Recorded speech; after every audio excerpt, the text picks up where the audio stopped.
예, 오늘은 종려 주일이고 내일부터는 이 고난 주간이 시작됩니다. 근데 오늘 말씀도 어떻게 보면 이 고난 주간에 맞게 또 우리가 오늘 본문 말씀을 좀 살피게 되는데요. 이 다니엘 7장은 인류 역사가 어떻게 전개될 것인가에 대한 마지막 때에 대한 그런 예언들로 기록되어져 있습니다. 그래서 다니엘이 벨사살 원년에 본 환상인데 이것은 아람어로 기록되어져서 아람 사람들, 즉 히브리 사람들뿐만 아니라 이방인들도 이 환상에 대한 이해를 좀 할 것을 설명을 하고 있습니다. 근데 이 환상은 계속 반복된 내용들로 우리에게 가르쳐 주고 있습니다. 뭐냐 하면 네 마리의 짐승이 등장하고 네 마리가 되고 혹은 이제 요한계시록에서는 한 마리로 묘사되지만 짐승이 네 가지 형태로 등장하게 되고 마지막에 등장하는 짐승이 10뿔을 가지고 또 그 가운데 마지막에 또 11번째 뿔은 힘이 좋아가지고 또 굉장한 영향력을 발휘하는 이런 짐승이 하나 등장하게 되고요. 그러나 이렇게 화려한 짐승이 등장하고 무서운 짐승이 등장하더라도 인자 대신 예수님이 오셔서 모든 것을 정리하고 심판하시고 택하신 백성을 구원하신다라는 환상으로 되어져 있습니다. 그래서 자세한 설명이 1절부터 14절까지 이런 내용이 기록되어 있고요. 다시 17절과 18절에는 그 네 짐승은 세상에 일어날 내 왕이다 라고 표현하고 18절에는 지극히 높으신 이의 성도들이 나라를 얻는다 라고 하며 심판과 구원에 대한 내용이 요약되어져 있습니다. 다시 19절부터 22절에는 이 넷째 짐승에 대해서 설명을 하고요. 그렇지만 22절에 옛적부터 항상 계신 이가 와서 성도들의 원한을 풀어준다라는 내용으로 또 반복해서 설명을 해주고 있습니다. 오늘도 마찬가지입니다. 23절부터 27절의 내용 역시 짐승의 등장과 하나님의 심판의 내용으로 되어져 있지요. 여러분 나사를 보면요, 나사가 이렇게 있지 않습니까? 근데 나사가 이렇게 돌리죠. 이렇게 돌리면 이렇게 회전을 하면서 밑으로 박히게 됩니다. 즉 오늘 이 다니엘 7장도 마치 회전하는 나사처럼 같은 내용을 반복하면서 뱅글뱅글 돌면서 우리에게 메시지를 전달하게 됩니다. 그런데 이 양식을 요한계시록에서 요한이 이 묵시문학의 형태를 그대로 가지고 와서 같은 사건을 다양하게 나사가 뱅글뱅글 돌아가듯이 그렇게 요한계시록을 기록하고 있습니다. 우리는 좀 안 익숙해요. 근데 유대인들에게는 이러한 묵시문학에 대한 표현이 아주 익숙하게 됩니다. 하나의 메시지를 다양한 형태로 반복해서 전달하면서 그 메시지를 기억할 것을 말씀하는 것이죠. 많은 사람들이 종말에 일어날 일들에 대해서 굉장히 궁금해합니다. 그리고 갈급해하지요. 마치 무당을 찾아가서 미래의 점을 치면 점에 대한 점괘가 나와서 그것이 들어맞을 때 쾌감을 느끼듯이 이 사람의 미래에 대한 그러한 관심은 모든 사람에게 다 있지요. 그러나 하나님은 성경을 통하여서 하나님이 알려주신 외의 미래는 다 우상 숭배와 같다라고 말씀하고 있습니다. 그래서 오늘 이 다니엘 7장에 나오는 이 미래에 대한 예언은요, 여기에서 알려주는 것까지만 알면 되고 그 나머지 다른 것들에는 이 성경을 벗어난 다른 미래에 대한 것들은요, 여러분들 귀를 닫는 게 좋습니다. 특별히 개인의 미래 이런 거 있잖아요. 나라의 미래 이런 거 예언하는 사람들 있지요. 그런 사람들의 말에 흔들리지 말고 우리는 아주 거시적인 안목, 하나님이 인류를 어떻게 끌고 가시는가에 대한 관점을 가지고 살아가는 것입니다. 자, 오늘 내용도 앞에서 제가 이제 다니엘 할 때마다 이 내용을 했지만 그 내용을 또 반복해서 설명을 합니다. 왜냐하면 2주 전에 이걸 설교를 했는데 아마 잊어버리셨을 거예요. 다시 설명합니다. 그러면 이제 다시 생각나시겠죠. 자, 23절에 보면 모신자가 이처럼 이르되 넷째 짐승은 곧 땅의 넷째 나라인데 이는 다른 나라들과 달라서 온천하를 삼키고 밟아 부서뜨릴 것이며. 여러분 이렇게 나라가 나왔다 그러면 이걸 끼워 맞추면 안 된다 그랬죠. 이거 로마인가?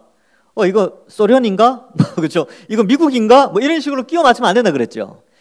이 묵시문학이라는 것은 어떠한 지칭을 하는 개념이 아니고 이것을 통하여 도대체 우리에게 어떠한 메시지를 전달하는가에 관심을 좀 가져야 됩니다.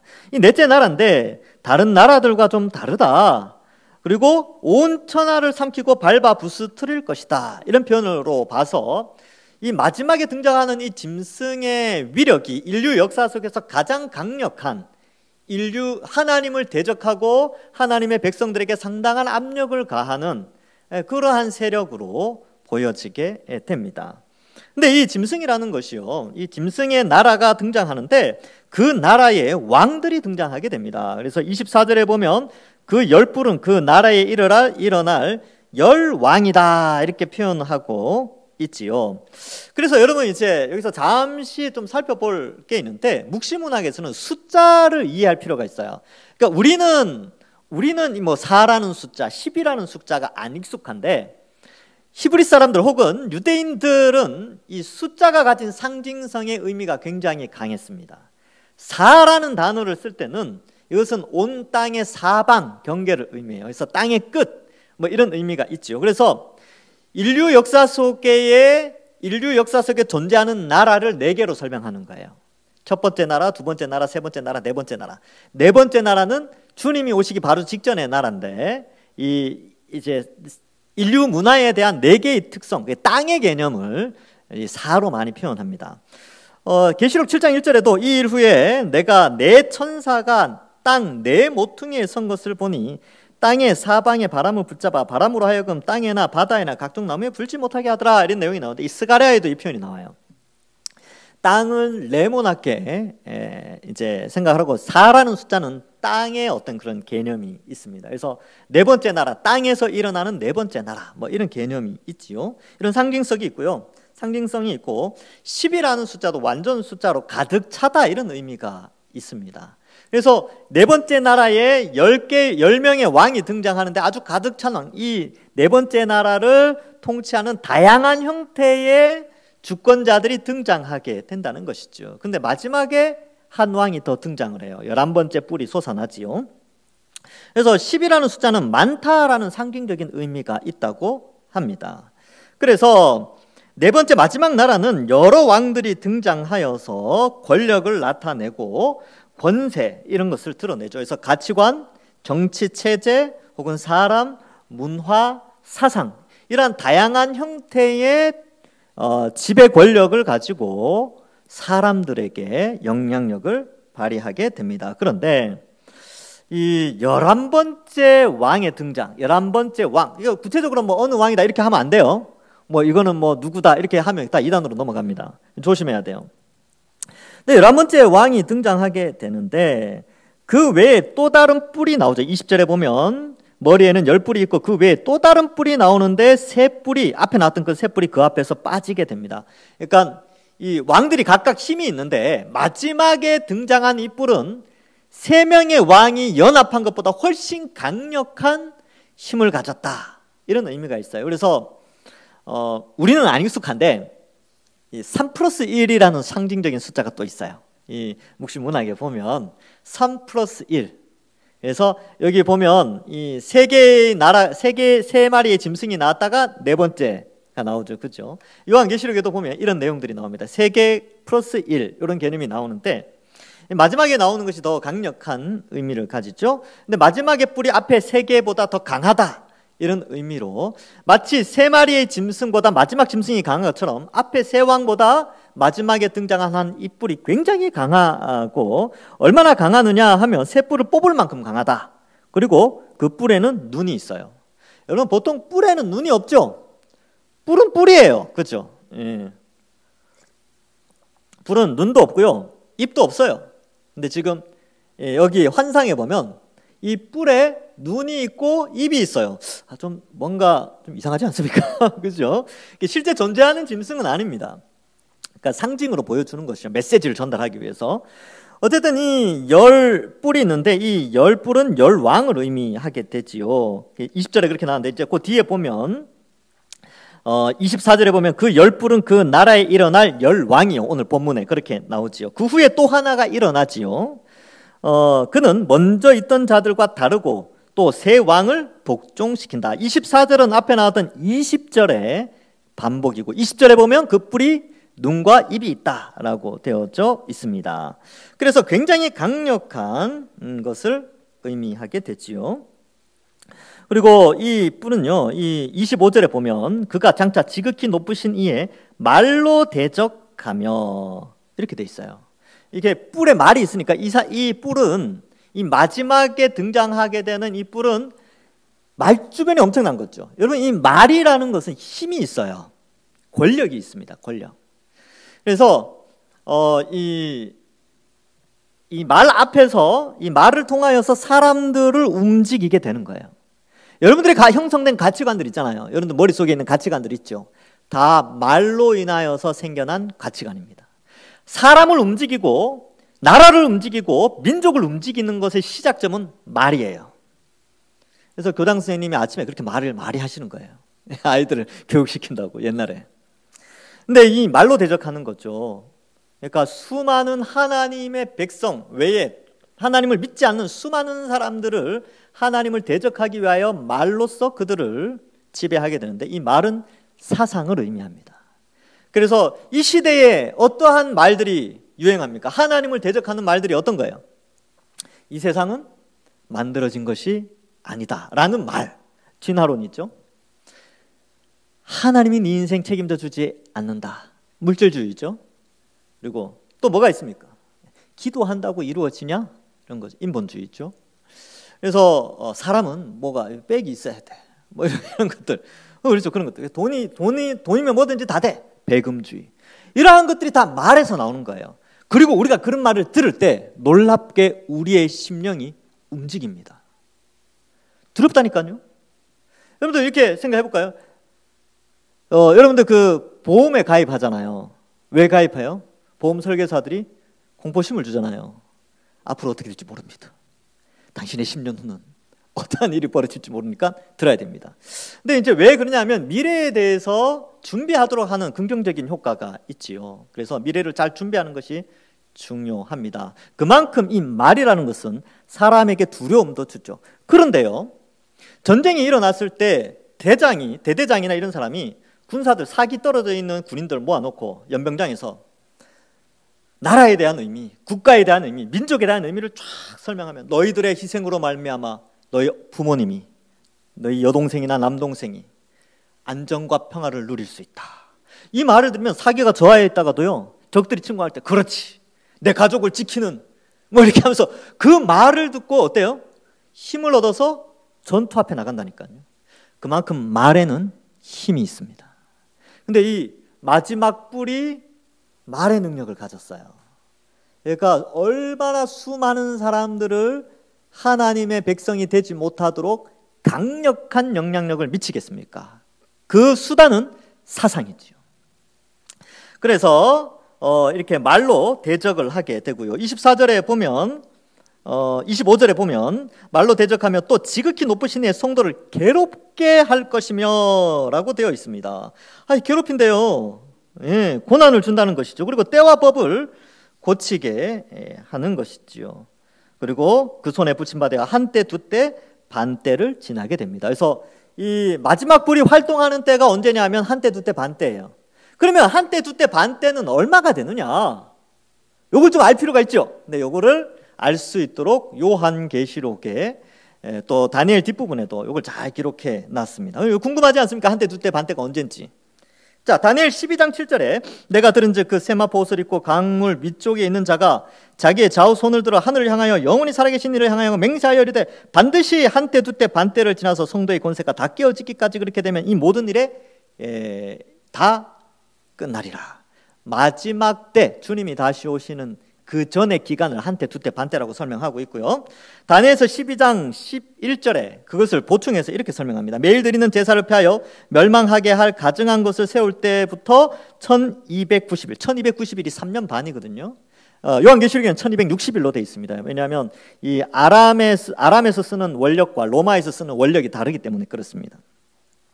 그래서 매일 드리는 제사가 폐하며 멸망하게 될 가증한 것이 서는 것은 예수님께서 설명을 해주시죠.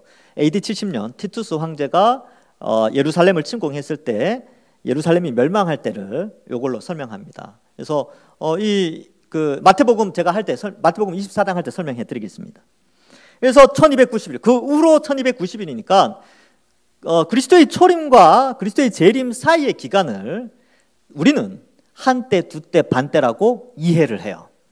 자, 그리고 계시록 12장 14절에도 그 여자가 큰 독수리에 두 날개를 받아 광야 자기 곳으로 날아가 거기서 그 뱀의 낯을 피하여 한때, 두때, 반때를 양육받으매, 이렇게 돼 있어요. 그래서 예수님을 탄생한 교회, 그 교회가 한때, 두때, 반때 하나님의 보호하심을 받는다. 그 한때, 두때, 반때가 바로 용의 보호함을 받게 되는데, 그 한때, 두때, 반때가 바로 그리스도의 초림과 재림 사이의 기간을 의미한다라는 것이죠. 계시록 11장 2절과 5절에 여전히 이제 두 증인이 등장하게 되는데요. 두 증인이 등장할 때 성전 바깥 마당에 측량하지 말고 그냥 들어와, 이것은 이방인에게 주었으니 그들이 거룩한 성을 42달 동안 짓밟으리라, 이렇게 돼 있죠. 42달이 3년 반이고 날짜로는 1260일이며 한때, 두때, 반때입니다.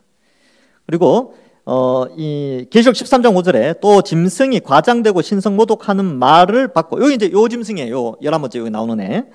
모독하는 신성모독을 말하는 입을 받고 또 42달 동안 일할 권세를 받으니라. 그래서 요한계시록 13장 5절과 여기 나오는 다니엘서 7장 25절이 같은 맥락에 있습니다. 그래서 요한계시록 13장 3절에 내가 나의 두 증인에게 권세를 주리니 그들이 굵은 베옷을 입고 1260일을 예언하리라. 이게 무슨 말이냐면 지금 계속 1260일, 한때, 두때, 반때, 3년 반, 이것을 설명할 때 두 가지 현상이 있어요. 하나는 악한 자가 등장해서 성도들을 괴롭히는 기간이에요. 또 하나는 두 증인이 등장해서 엄청난 권력으로 복음의 메시지를 전하는 때입니다. 그러면 이 두 개를 딱 결합해 보면 복음이 전파되어지고, 그러나 마귀는 끊임없이, 악한 자들은 성도들을 괴롭히는 기간, 그리스도의 초림과 재림 사이의 기간이 되는 것이죠. 지금입니다. 지금. 자, 그런 의미가 있습니다. 그런 뜻에서 이렇게 표현되어 있고, 이게 법과 때를 고친다라는 표현이 있지요. 그리고 이 법과 때를 고치면서 이 법, 때 이런 것은 다 정치, 경제, 사회, 문화 이런 것들과 다 연결되어 있습니다. 그러니까 그런 것들이 시대가 변하면서 끊임없이 이런 것들을 사용하여서 하나님의 백성들을 괴롭히게 되는 것이죠. 그리고 우리는 흔히 이 세력, 이 마지막 부를 신약 성경에서는 뭐라고 부르냐 하면 적 그리스도다. 영어로는 안티크라이스트다, 이렇게 표현하고 있습니다. 안티크라이스트, 적 그리스도. 자, 여러분, 적 그리스도는 미래에 등장할 인물이 아니에요. 적 그리스도는 이미 그리스도의 초림부터 재림 사이에 활동하고 있습니다. 제가 이제 증거를 보여드릴게요. 요한일서 2장 18절. 아이들아, 지금은 마지막 때라. 적 그리스도가 오리라는 말을 너희가 들은 것과 같이 지금도, 요한이 쓰고 있는 이때 지금도 많은 적 그리스도가 일어났으니 그러므로 우리가 마지막 때인 줄 아노라. 사도 요한은 그리스도의 초림과 재림 사이를 마지막 때, 종말의 때라고 기록하고 있습니다. 그리고 적 그리스도는 이미 활동하고 있다. 요한일서 4장 3절에 예수를 시인하지 아니하는 영마다 하나님께 속한 것이 아니니 이는 곧 적 그리스도의 영이니라. 오리라 한 말을 너희가 들었거니와 지금 벌써 세상에 있느니라. 그러니까 여러분, 적 그리스도가 미래에 온다 이런 말을 하는 사람들의 그 메시지를 좀 조심해야 됩니다. 조금 조심해야 돼요. 왜냐하면 요한이 요한계시록을 썼고 요한 1, 2, 3서를 썼는데 그렇게 요한은 해석하지 않거든요. 이미 적 그리스도가 왔고 그 적 그리스도는 그리스도의 초림과 재림 사이에 활동하고 있으며, 이것이 다니엘에 나오는 짐승과 연결시켜 볼 때는 한때, 두때, 반때에 활동하는 마지막 뿔에 대한 설명이라는 것이죠. 이해가 되셨죠? 이제 환상이 좀 이해가 됐죠? 근데 이제 이게 설명해도 안 믿는 사람들이 있어요. 왜냐하면 옛날에 들었던 종말론이 워낙 익숙하고 또 옛날에 이단들 메시지도 많이 들었거든요. 그러니까 그 메시지에 익숙하니까 이렇게 설명을 해도 안 믿는 사람들이 있는데 그냥 개혁주의의 입장에서 종교개혁의 후예들은 이렇게 해석하고 있다는 것 아시고 또 명심하시기 바랍니다. 자, 그 다음에 신성모독을 하며 많이 괴롭히죠. 그런데 여러분, 21절, 우리가 지난번에 읽었던 21절에 보면 내가 본 적 이 뿔이 성도들과 더불어 싸워 그들에게 이겼더니 라고 되어 있죠. 이 이긴 게 뭐냐 하면 바로 25절에 보면 성도를 괴롭게 하는 거예요. 이것이 요한계시록 두 증인 장면에서 보면 두 증인이 이 모세와 그리고 엘리야의 권능을 가지고 복음을 전파하는데 짐승이 등장해서 두 증인을 죽여버립니다. 그 장면이 요한계시록 11장 두 증인 장면에서 나오죠. 그래서 큰 환난을 당해서 마치 죽은 것과 같이 두 증인이 죽게 되지만 이 두 증인이 부활해요. 그런 장면이 또 이제 요한계시록 11장에 나오거든요. 그러니까 엄청나게 괴롭혀서 교회는 더 이상 살아날 수 없겠구나 할 정도가 되었지만, 그러나 하나님이 끝까지 책임져 주시고 오히려 더 크게 영향력을 발휘하게 해주신다는 것을 말씀해 주고 있습니다. 그래서 그리스도의 초림과 재림 사이의 기간에는요, 성도들의 괴롭힘이 있어요. 성도들이 괴롭힘을 받아요. 이걸 고난이라고 하고요, 또 복음서에서는 십자가의 길이다라고 표현하고 있습니다. 그래서 예수님이 누구든지 나를 따라오려거든 자기 십자가를 지고 나를 따라오라라고 하는데, 그것이 뭐냐면 여기에 나오는 성도를 괴롭게 하는 이 세력이 있으니까 십자가의 길을 걸어가야 한다라는 것을 말씀해 주고 있습니다. 계시록 13장 5절과 6절에는 또 짐승이 과장되고 신성모독하는 말하는 입을 받고 또 42달 동안 일할 권세를 받으니라. 짐승이 입을 벌려 하나님을 향하여 비방하되 그의 이름과 그의 장막 곧 하늘에 사는 자들을 비방하더라. 무엇으로 비방하겠습니까?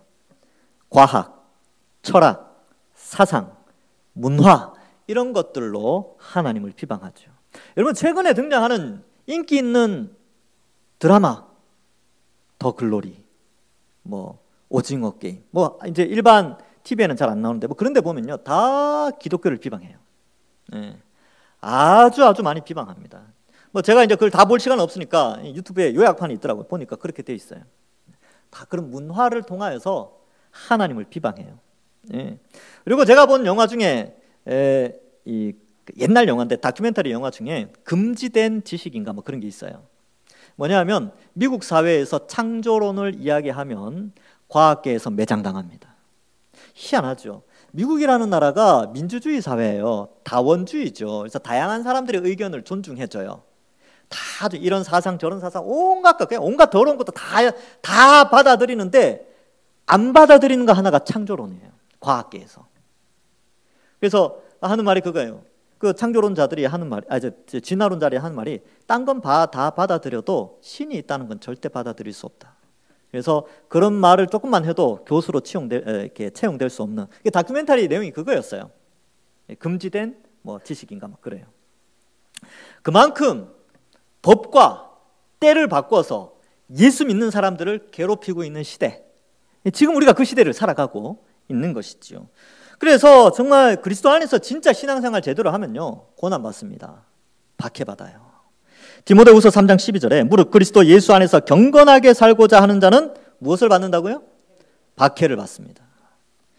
로마서 8장 18절 같이 한번 읽어보겠습니다. 시작. 생각하건대 현재의 고난은 장차 우리에게 나타날 영광과 비교할 수 없도다. 아멘. 이거 왜 써놨겠습니까? 예수 믿는 사람은 고난이 있다는 것이죠. 그러나 그 고난을 극복할 수 있는 것은 영광이 있으니까 그렇습니다. 디모데후서 1장 8절. 그러므로 너는 내가 우리 주의 증언함과 또는 주를 위하여 갇힌 자 된 나를 부끄러워하지 말고 오직 하나님의 능력을 따라 같이 읽어보겠습니다. 시작. 복음과 함께 고난을 받으라. 아멘. 이거는 선택이 아니고요, 이거는 필수입니다. 해야만 하는 거예요. 복음과 함께 고난을 받으셔야 됩니다. 근데 오늘날 사람들 이런 거 설교하면 싫어해요. 싫어합니다. 교회 와서 위로받고 하나님 복 주신다 그러고 병 낫고 자식 축복받고 이런 거 좋아하지, 주를 위해 고난 받으라 이런 거 있잖아요. 별로 안 좋아해요. 위로가 안 되거든요. 왜냐하면 스트레스 받으니까, 내가 손해봐야 되니까. 근데 여러분, 성경의 전체, 이 성경 66권 전체 인류 역사를 다루시는 하나님은 끊임없이 하나님의 백성들은 고난을 당한다는 거예요. 왜냐하면 이 마지막 뿔이 활동을 하고 있기 때문에 그렇습니다. 또 하나 읽어보겠습니다. 베드로전서 4장 13절 같이 읽어볼까요? 시작. 오히려 너희가 그리스도의 고난에 참여하는 것으로 즐거워하라. 이는 그의 영광을 나타내실 때 너희로 즐거워하고 기뻐하게 하려 함이라. 고난을 받으라는 것이죠. 즐거워하라는 것입니다. 예수 믿는 것 때문에 고난 당하는 것이죠. 예수 믿는 것 때문에 고난 당하는 방법 아주 쉽습니다. 가까운 사람들에게 복음 전해 보십시오. 예수 믿으라고. 친척들, 가족들. 고난이 시작되실 거예요. 그리고 주변 사람들에게 내가 그리스도인임을 나타내십시오. 그때부터 스트레스 많이 받을 겁니다. 행동 하나하나를 조심하게 되고 말도 조심하게 되는 것이지요. 계시록 2장 10절에는 이런 말씀이 나옵니다. 너는 장차 받을 고난을 두려워하지 말라. 볼지어다 마귀가 장차 너희 가운데 몇 사람을 오게 던져 시험을 받게 하리니 너희가 10일 동안, 여기도 10이라는 숫자가 나오죠. 상징 숫자입니다. 가득 찬 동안입니다. 10일 동안 환난을 받으리라. 내가 죽도록 충성하라. 그리하면 내가 생명의 관을 내게 주리라. 여러분, 이번 주 고난주간이지 않습니까? 고난주간 왜 있는 줄 아십니까? 예수님의 고난을 생각하면서 그 길을 우리 보고 걸어오라고 이 일주일 동안 우리가 주님이 걸어가신 길을 걸어가는 자들임을 자각시키는 주간이 고난주간입니다. 그러니까 주님의 고난은 주님의 고난이고 주님의 고난으로 말미암아 나는 행복하겠다, 그런 개념이 아니고 주님의 고난에 내가 동참하여 그리스도와 연합된 자라는 것을 증명하고 나타내고 그 정체성을 깨닫는 기간이 고난주간인 것이죠. 그래서 우리는 그 길을 걸어가는 것입니다. 그래서 때와 법을 바꿀 정도로 성도를 괴롭히는 세력이다, 이 시대가. 근데 너무 고난이 없다 그러면 우리 자신을 좀 돌아봐야 됩니다. 그의 손에 붙임 바 됐죠. 자, 그래서 26절에 보시면 이렇게 되어 있습니다. 그러나, 자, 같이 읽어볼까요? 시작. 그러나 심판이 시작되면 그의 권세를 빼앗기고 완전히 멸망할 것이요. 완전히 멸망할 날이 옵니다. 여러분, 눈에 보이는 이 세상 있잖아요. 예수 믿는 사람들 괴롭히는 사상. 이 시대에 온갖 풍요를 강조하고 그쪽 돈이 지배하고 온갖 음란한 것과 온갖 탐욕과 정욕과 탐심과 방탕과 또 뭐가 있을까요? 하여튼 뭐 그런 죄악들, 그걸 당연히 여기고 아주 폭력적이고 막 그런 그 모든 것들이 사라지는 날이 온다는 것입니다. 언제요? 예수님이 하늘 구름을 타고 인자 같은 이가 하늘 권세를 가지고 이 땅에 오실 때, 그때 그 모든 것은 다 사라지는 것이죠. 그런데요, 예수님이 이 땅에 초림하심으로 이 심판이 시작됐습니다. 그래서 귀신이 쫓겨났죠. 그렇죠? 그래서 귀신들이 무저갱에 들어가게 됩니다. 예수님 막 쫓아내요. 나가! 그러니까 이제 귀신이 나가는 거죠. 그래서 귀신이 막 붙들어요. 제발 무저갱으로 보내지 말고 돼지떼로 보내주세요. 그러니까 누가복음에 보면 돼지떼로 2,000마리 돼지떼로 군대 귀신이 들어가잖아요. 근데 예수님이 다 몰살시켜버리죠. 귀신들은 다 쫓겨나서 이제 무저갱으로 들어가는 기간입니다. 근데 아직 그 잔존 세력이 남아있지요. 큰 싸움은 예수님이 십자가와 부활로 승리하셨습니다. 우리는 그저 뒤에 남아서 이제 나머지들을 처치하면서 죄와 싸움에 이겨나가고 주님 다시 오실 날 소망하며 살아가면 되는 것이죠. 지금 예수님은 부활 승천하셔서 하늘에서 통치하고 계십니다. 왕노릇 하시는 것이죠. 그 왕노릇에 우리가 동참하여서 천국에서 미리 맛볼 그 영광을 이 땅에서 미리 우리는 맛보고 있는데, 물론 고난 가운데서 그리스도의 왕적 통치에 동참하고 있는 것입니다. 로마서 5장 21절에 이는 죄가 사망 안에서 왕노릇한 것 같이 은혜도 또한 의로 말미암아 왕노릇하여 우리 주 예수 그리스도로 말미암아 영생에 이르게 하려 함이니라, 이렇게 돼 있죠. 여기 26절에 보면 그는 권세를 빼앗기죠. 그 권세가 뭐냐면 사망과 죄예요. 죄와 사망의 권세를 빼앗기게 되죠. 왜요? 예수님의 십자가 부활로 그 모든 권세가 사람들을 더 이상 지배할 수가 없어요. 그래서 예수님이 우리를 구원하실 때 무엇의 지배에서 구원한다고요? 죄의 지배에서. 죄의 지배는 사탄이 죄와 사망으로 우리를 지배하고 있었어요. 그 권세로. 근데 예수님이 십자가와 부활로 그 권세에서 자유케 하셨어요. 그래서 죄의 형벌에서의 자유, 죄의 지배에서 자유하게 하신 것이죠. 그래서 여기 권세는 빼앗기고 이런 표현을 쓰고 있는 것이죠. 로마서 6장 16절에는 너희 자신을 종으로 내주어 누구에게 순종하든지 그 순종함을 받은 자의 종이 되는 줄 너희가 알지 못하느냐, 혹은 죄의 종으로 사망에 이르고, 우리가 예수 믿기 전에 그랬다는 거예요. 혹은 순종의 종으로 의에 이르느니라. 예수님을 믿음으로 의에 이르게 되는 것이죠. 로마서 8장 2절에는 이는 그리스도 예수 안에 있는 생명의 성령의 법이 죄와 사망의 법에서 너를 해방하였습니다. 이제 더 이상 죄의 지배를 받는 것이 아니라 성령의 지배를 받으며 바로 이 권세를 이긴 자로서 왕노릇하며 살아가는 자들로 우리를 부르셨어요. 그런데 놀랍게 고난도 같이 받는 거죠. 그러니까 이 긴장 시대에 있는 거죠. 이 여기에 나오는 심판과 하나님 나라의 완성될 하나님 나라의 그 축복들을 이 땅에서 미리 조금 맛보는 동시에 또한 이 악한 세력의 나머지 마지막 뿔의 세력이 남아있기 때문에 그 가운데 또 고난도 함께 받게 되는 것이죠. 그래서 이러한 가운데 우리가 놓여져 있습니다. 자, 계속해서 한번 살펴보겠습니다.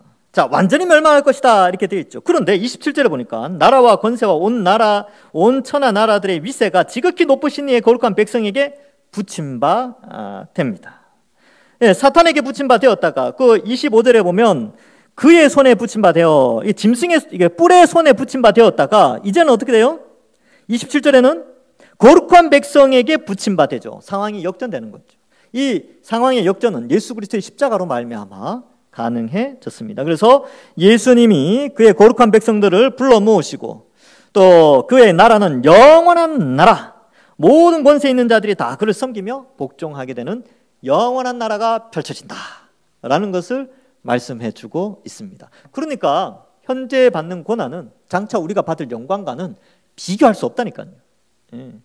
현재의 고난은 여러분 100년 정도 갑니다. 100년. 맞죠? 우리는 이제 100년까지 안 가요. 우리는 이제 여기 우리 주님 부르실 날이 멀지 않았어. 예, 그렇죠. 그러니까 우리는 100년까지 안 받아도 돼, 고난. 이게 한 50년 잡읍시다.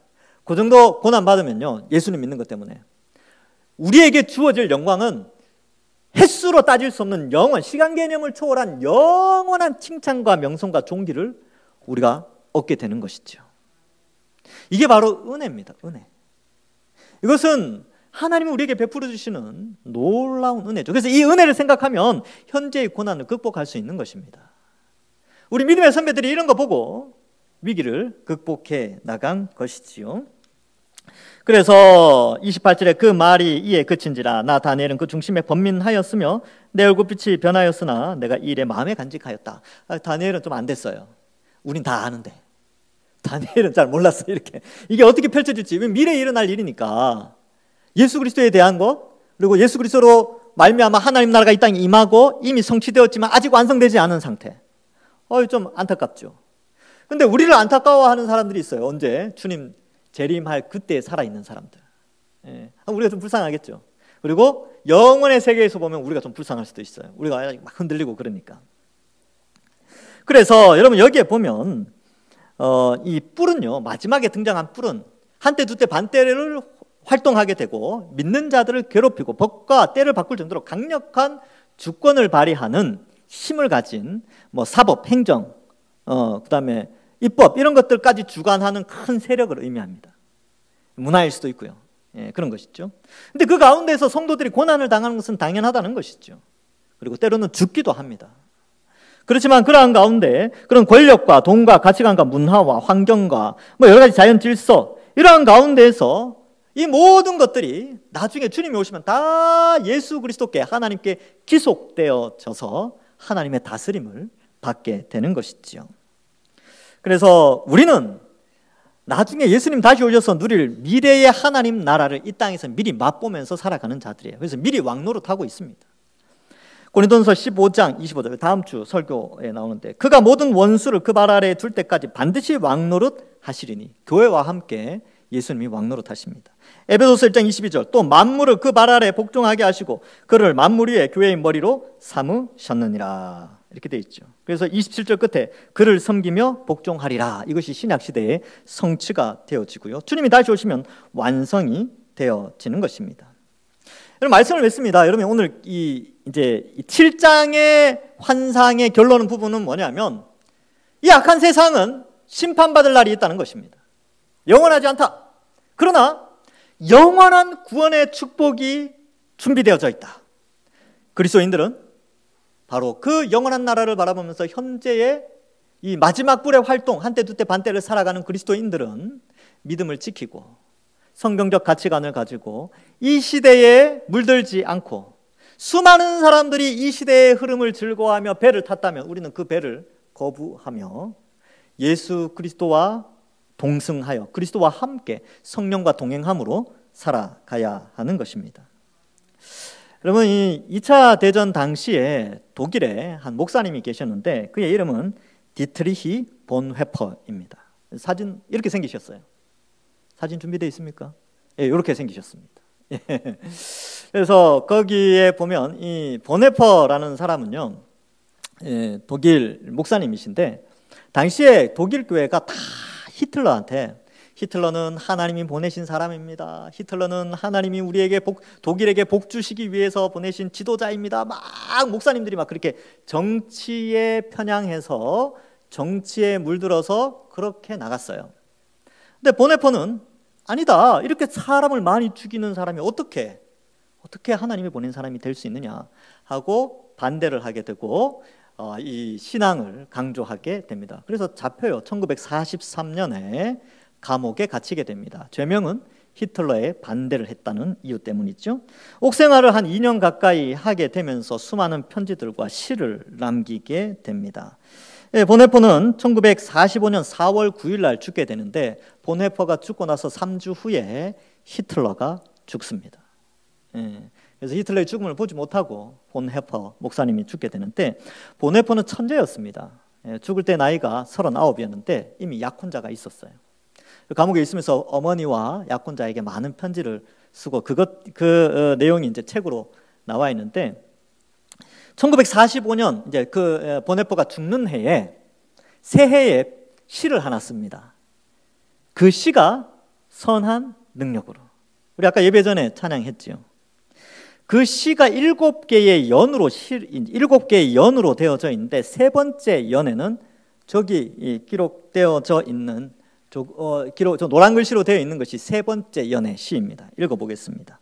당신께서 우리에게 넘치도록 가득 찬 쓰디쓴 고난의 무거운 잔을 주신다면 당신의 선하고 사랑스러운 손으로부터 그것을 두려움 없이 감사히 받겠나이다. 그래서 쓴 잔을 하나님의 아름다운 손으로 나에게 주신다면 그 고난의 잔을 감사히 받겠습니다. 감옥에서 이 시를 썼는데 7개의 시예요. 나중에 제가 주보에 한번 실어드리겠습니다.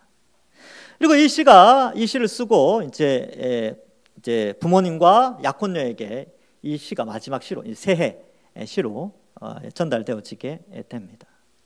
그리고 이제 오늘날 많은 사람들이 이 시를 가지고 찬양을 하게 되었지요.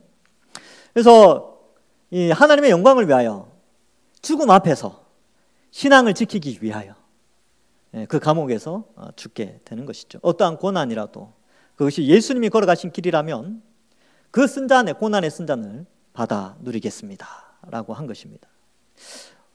우리 말씀을 맺으면서 이 찬양 한번 불러볼까요? 근데 아까 불렀던 가사와 좀 다른 가사가 있습니다.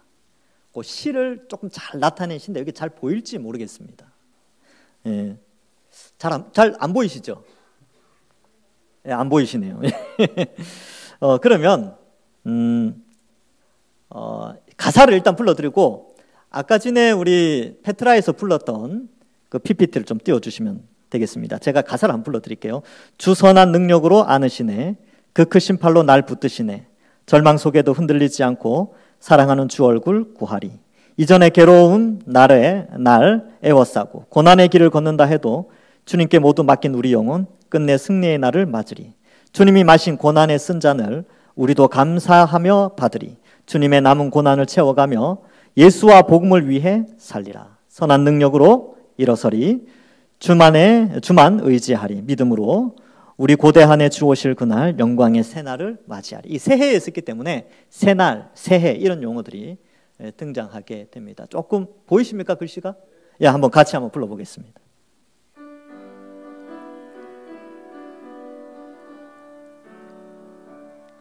주 선한 능력으로 안으시네, 그 크신 팔로 날 붙드시네, 절망 속에도 흔들리지 않고 사랑하는 주 얼굴 우리 2절 불러보겠습니다. 이전의 괴로움 날 애워싸고 고난의 길을 걷는다 해도 주님께 모두 맡긴 우리 영혼 끝내 승리의 날을 맞으리. 선한 능력으로 선한 능력으로 일어서 주만 의지하리. 믿음으로 주만 의지하리. 믿음으로 우리 고대 안에 주 오실 그날, 우리 고대 안에 주 오실 그 영광의 새날을 맞이하리. 영광의 새날을 맞이. 3절 부르겠습니다. 주님이 마신 고난에 쓴 잔을 우리도 감사하며 받으리. 주님의 남은 고난 채워가며 예수와 복음 위해 살리라. 선한 능력으로 일어서리. 주만 의지하리. 믿음으로 우리 고대 안에 주 오실 그날, 영광의 새날을 맞이. 선한 능력으로 일어서 주만 의지하리. 주만 의지하리. 믿음으로 우리 고대 안에 주 승리의 새날을 맞이하리. 승리의 새날을 맞이하리. 기도하겠습니다. 하나님 아버지, 우리의 믿음의 선배들이 주님의 초림과 재림 사이의 기간에 수많은 고난과 핍박과 박해 속에서 주님이 걸어가신 그 십자가 길을 바라보며 고난의 쓴잔도 감사히 받으며 이 신앙을 지켜온 것을 깨닫게 하여 주시니 감사합니다. 이제 우리도 주님 다시 오실 때까지 비록 마지막 불이 활동하며 믿는 자들을 괴롭히는 가운데 있다 할지라도 십자가 바라보고 그 고난의 잔 기쁘게 받아들이며 이번 한 주간 고난 주간을 맞이하여서 그리스도인으로서 십자가를 바라보고 우리도 그 고난에 동참하여 앞으로 우리에게 주어질 영광스러운 하나님 나라의 축복을 소망하며 살아가는 우리 모든 주의 백성들 되게 하여 주옵소서. 성경적 가치관으로 이 타락한 시대 가운데 하나님의 자녀답게 예수님의 길을, 그 발자취를 잘 따라가도록 인도하여 주실 줄 믿사오며 예수님의 이름으로 기도하옵나이다. 아멘.